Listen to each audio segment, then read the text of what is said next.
జై చేనేత, జై చేనేత, జై చేనేత, చేనేత కార్మికుల ఐక్యత.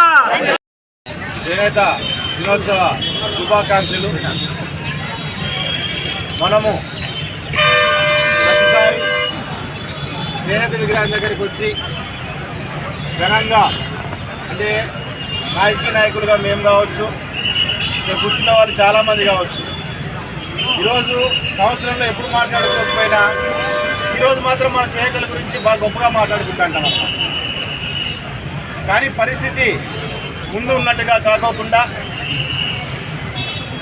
ఈరోజు మా శక్తి వంచన లేకుండా మా శక్తి ఉన్నంత వరకు మేము మాటలకు మాత్రమే పరిమితం కాకోకుండా చేనేత పరిశ్రమని, అందులో ముఖ్యంగా మన ధర్మవరం పట్టణంలో హ్యాండ్లూమ్ వీవర్స్ అందరినీ కూడా కాపాడుకోవాలి అనే ఒక తీర్మానాన్ని 2 రోజుల కిందట చేనేత కార్మికులందరూ కలుసుకొని, చేనేత ప్రముఖులు ఎవరైతే ఈ నియోజకవర్గంలో ముఖ్యంగా ధర్మవరం పట్టణంలో ఉన్నారో వారంతా కలిసి ఒక తీర్మానాన్ని చేసుకోవడం జరిగింది.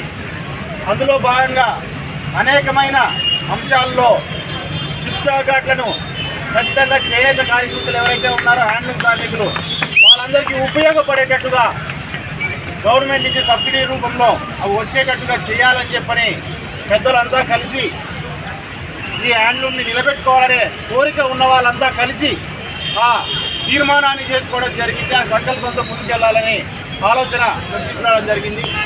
ఇదే విషయాన్ని మన మినిస్టర్ సత్యకుమార్ గారికి కూడా తీసుకొని పోవడం జరిగింది. ఆయనకు తెలియజేయడం జరిగింది. ఆయన కూడా ఈ విషయంలో పూర్తి స్థాయిలో మీతో పాటు నేను నిలబడతాను. మన ధర్మవరం పట్టణంలో చేనేతల్ని మనం కాపాడుకోవాలా. చేనేతలు ధర్మవరంలో కాపాడుకోలేకపోతే ధర్మవరం యొక్క గుర్తింపే చేనేతలు కాబట్టి ధర్మవరం అనేది కనుమరుగైపోతుంది ఆ పేరు అనే దాన్ని కూడా ఆయన కూడా తెలియజేయడం జరిగింది. ఈరోజు క్యాబినెట్ ఉండడం వలన ఆయన కూడా రాలేకపోయారు. ఆయన ఈ చేనేత దినోత్సవాన్ని లోకేష్ గారితో కలిసి మంగళగిరిలో ఆయన కూడా చాలా ఘనంగా ఆ కార్యక్రమంలో కూడా పాల్గొనడం జరిగింది. ఈ రకంగా ఏవైతే ఉన్నాయో ఒక్కొక్క సమస్యని మొన్న కూర్చున్నప్పుడు మేమంతా మాట్లాడుకున్నాం. ఏంటంటే 2 నెలలకు 3 నెలలకు ఒకసారి హ్యాండ్లూమ్ వీవర్స్ అందరితో కంటిన్యూగా కూర్చొని మాట్లాడి సమస్యలు ఏవైతే ఉన్నాయో మీ నుంచి తెలుసుకోవాలి. గత మీటింగ్లో మీకు చెప్పిన సమస్యలు ఏవైతే ఉన్నాయో దాని మీద పోరాటం మేము ఏ స్థాయి వరకు తీసుకొని పోయామనే విషయాన్ని మీకు మేము తెలియజేయాలి అనే విధంగా ఒక కార్యక్రమాన్ని కూడా మనం మొదలు పెట్టాలని చెప్పి కూడా మేము అనుకోవడం జరిగింది. ఇదే రకంగా మీరున్న మా సహకారంతో మన ధర్మవరంలో చేతి వృత్తిని పూర్తి స్థాయిలో నిలదొక్కుకోవడానికి మా వంతు సహకారం ఉంటుంది. దానికి మీరంతా కూడా సహకరించాలని మిమ్మల్ని అందరినీ కోరుకుంటున్నా.